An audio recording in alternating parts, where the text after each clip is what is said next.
What's up there, workforce? Chris here with Work to Game, and BlizzCon was just canceled. Today's news was it shouldn't have been shocking to anybody. We've seen a lot more than just BlizzCon canceled as far as conferences go this year. But I think what's hard about it was that it was, you're talking about something at the end of the year. And so to cancel it is something that kind of really admits that everything that's going on is going a lot longer than people were hoping. I mean, there's many groups of people running around saying it's already over, and it's just not. There's still people's lives being affected, and events are still being affected by it. As for why it would be canceled, to kind of talk through why they would do this, events like this take a lot to put on. So you have to have all those statues, all that art, that all has to be made, proofed, printed, checked, there. Then you have to think about the venue itself. That has to be supported by all those people, all the employees that will work it, security, all the people that set up chairs, all the people that clean it, all of that. And then anything that supports those people's job. And that trickles all the way backward. So it's not just the presentation. The presentation is the part that we all go for. It's what we're all excited about, but there's a lot that goes into securing equipment for demos and so on. And it takes a very long time to get something like this ready. I think the natural tendency would be, why not just delay it? But venues this large only stay in business because they fill their schedule. And so it's not about like, oh, well, I'll just use a weekend like 2 months after that. Well, that weekend's probably already taken. Not to mention, when we talk about how much it takes to mobilize for this, it's not as simple. Okay, well, what if that date has to get pushed?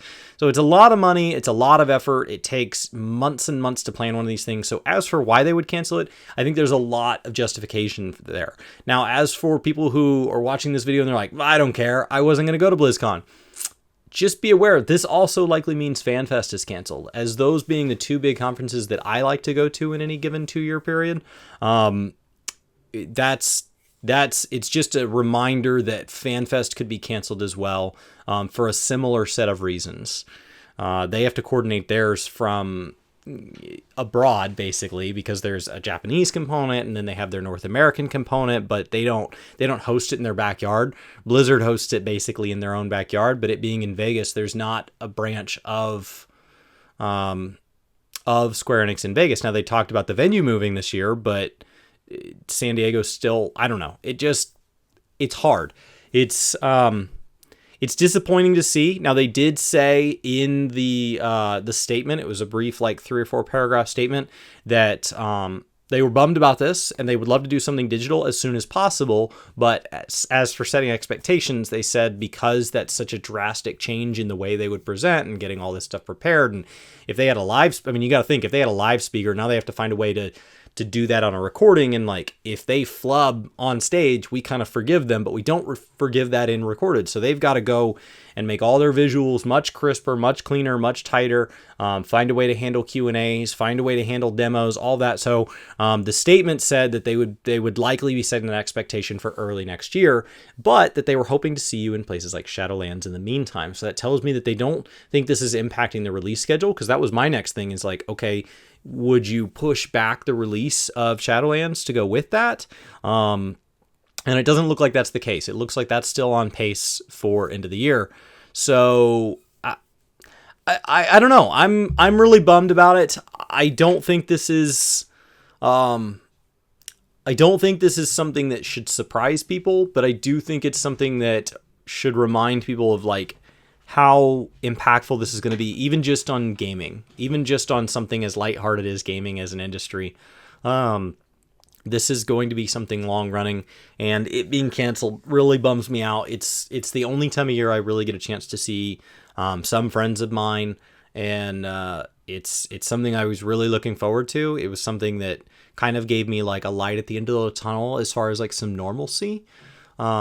I can rationalize everywhere we're at right now, but like a lot of how I deal with that is that like, but there's a time where aspects of my life return to what they were. I don't expect everything to just go back to what it was. And I would hope that we would learn from something like this, and anything that we came out of this, that maybe we're better at working from home, or maybe we're better at, calling people on the phone that we hadn't talked to in a while in the past. So like, I hope there's parts of this I can learn from, but like the conferences are still something I really looked forward to.